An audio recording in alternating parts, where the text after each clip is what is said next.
So on Wednesday, I watched two Premier League games where all players and officials took a knee in protest for the Black Lives Matter movement, with Black Lives Matter on the back of their shirts and the Black Lives Matter emblem on their shirts.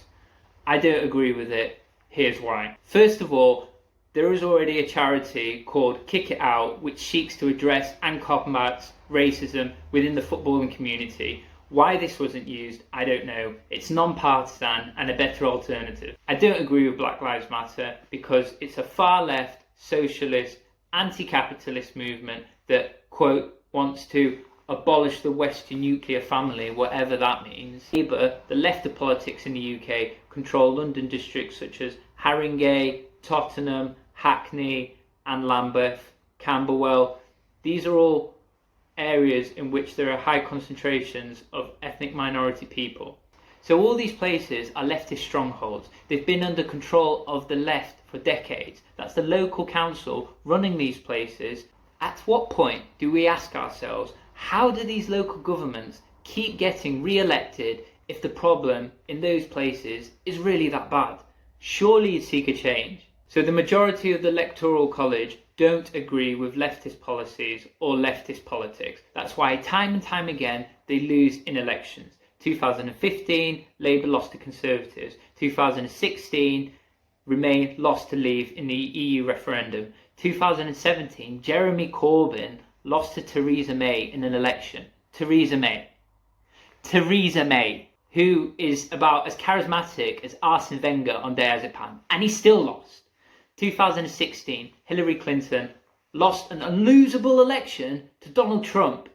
Again in 2019, Labour suffered its worst defeat in over 80 years to the Conservative Party. Surely that says something. But time and time again, when the left loses an election, everyone seems to be at odds. How could the right possibly beat us? How did the left lose? We must live in a nation full of racists, sexist, xenophobic, homophobes. No, your policies are just shite. And how does it keep happening? Spoiler alert, the answer is money. Because the majority of people don't agree with them, the left can't win elections through rational debate, intelligent conversations, or policies. So what it has to resort to is cancel culture and virtue signalling. And in turn, everyone suffers when there's no decent opposition party to hold the party in power accountable for their decisions. So what they do is they swoop all the Hollywood A-listers, celebs and pop icons into Awana, get their endorsements and then get them to talk about current affairs and policies, despite them being as well informed on those topics as Katie Price is on astrophysics. They pump out meaningless slogans such as racism is bad to appear virtuous and compassionate. Of course racism is bad, you fucking morons. Everyone thinks so. It's a given. You don't need to shout from the rooftops to show everyone what a great person you are. The reason celebrities do this is because it's great for their career. It's great for publicity and it's great for money. But the reality is they're so far removed from ordinary people, a lot of them are in a bubble and they literally think we're all fucking horrible racists. And it's so insulting to be patronised and talked down to by a multi-millionaire socialite that takes a private jet here, there and everywhere. It shows how out of touch they are. They're desperately trying to cling onto relevancy, and the reason behind it is just pure narcissism. I support Black Lives Matter. Surely only a racist wouldn't support Black Lives Matter. And if you disagree, they'll come after you. They'll come after your family. They'll come after your friends. They'll ostracize you. They'll try and get you fired from your place of employment for having a difference of opinion or showing some objectivity or rational thought that goes against the grain. The media has been fueling the fire that's pitting brothers against sisters, fathers against sons, mothers against daughters, ripping families apart for the past half decade. Going from Brexit to elections, have you ever remembered such a partisan moment in history? And why is that? Because they're becoming more and more irrelevant, and anger fuels ratings. It's good for them to pit one group of people against another. It's in their interest to pit one race against another. And social media is the same. They want to keep you glued to your telephones. They want you to engage. They want you to like a post, to comment on something, to argue with a random stranger you'll never meet in your life over a topic that realistically isn't going to change, especially on a social media platform. They feign compassion and it's disgusting. I'm sick of it. Being anti-Black Lives Matter, who are a Marxist far left organisation, doesn't make you anti-Black Lives, in the same way that being anti-Scottish National Party doesn't make you anti-Scottish, or being anti-EU doesn't make you anti-European.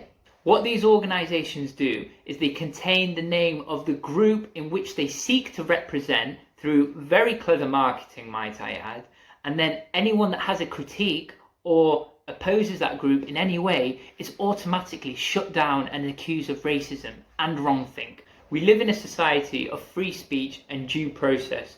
Things and viewpoints should be held up to scrutiny. People should not be made to feel ashamed for not wanting to support an organisation that wants to defund the police. There isn't an annual meeting where all black people gather around the table and say, oh, we want Black Lives Matter to speak on behalf of all of us. Because you have the name of a demographic in your organisational heading doesn't mean that you speak on behalf of that entire demographic.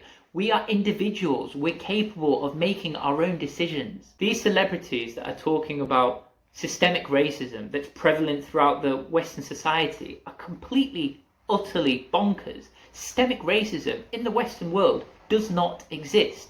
Yes, racism is a problem. It's always going to be. It's a problem throughout the entire world. People, unfortunately, will naturally discriminate against other people. The thing is, it's not a major issue in the UK. People like Anthony Joshua talking about, let's support black businesses, which, yeah, it's a noble cause, but I wouldn't support a business just because the colour of someone's skin. If they've got a product that I want to buy and I agree with that business and its ethics and it's a good price, I'll go to that shop. But Anthony, you're sponsored by Hugo Boss. Hugo Boss, who made uniforms for the Nazis. And you're trying to lecture us on moral conduct. You had your rematch with Ruiz in Saudi Arabia, a country with abhorrent human rights, where women cannot drive a car if they're under 30. What are you talking about, mate?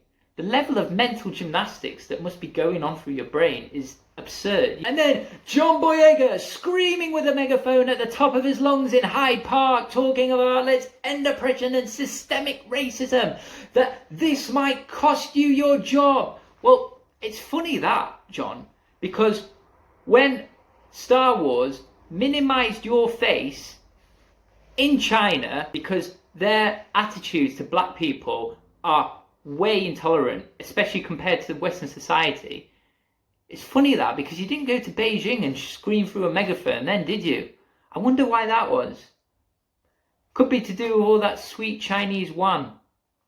What do you think? The UK is one of the best countries in the entire world to live in. Not just as a black person, as any person. I myself am an immigrant to this country. I came here when I was 3. I speak 6 languages, 3 of them fluently. I've been to 6 continents. I've seen much of the world. I volunteered to fight for this country at 17. I've served overseas in Afghanistan. I fought alongside of my brothers and sisters of all creeds, colours, races, religions, defending the great people of this country and their freedom of speech. This country is not racist. Yes, racism exists within the country, within a tiny, minute fraction of it, but the country is not systemically racist. And I won't be bullied by people who seek to tear the fabric of this nation apart by keeping silent and not speaking my mind on it. I fought and worked too long and hard to protect it, as have many millions of others. If people really cared about police brutality and systemic racism, then they would look at the rest of the world and they would see how privileged they really are. Yes, our countries aren't perfect, but there is actual genocide happening in Burma with the Rohinga people. There's over 1 million Muslims, Uyghur Muslims, being held in concentration camps in China. in North Korea. There's famine currently in Yemen. But no one talks about this because no one gives a shit. And therein lies the hypocrisy. We're so privileged, we can't even see it for ourselves, especially in direct comparison when there are living, breathing examples, current atrocities happening in this world right now to look at. We don't help them. If we look in the past 100 years, 200 years, with how much progress we've made as a human race, as to how much things are different today, hopefully in the next 100 years we'll be even in an even better place, but we can only do that through communication and dialogue. If we're at each other's throats, rioting, shouting and screaming, nothing's ever going to change. And the only people that win are the people that seek to divide us even further. Statistically, this has never been a safer time to be alive or a better time for anyone, regardless of their grouping. Let's work together for a better future. Peace.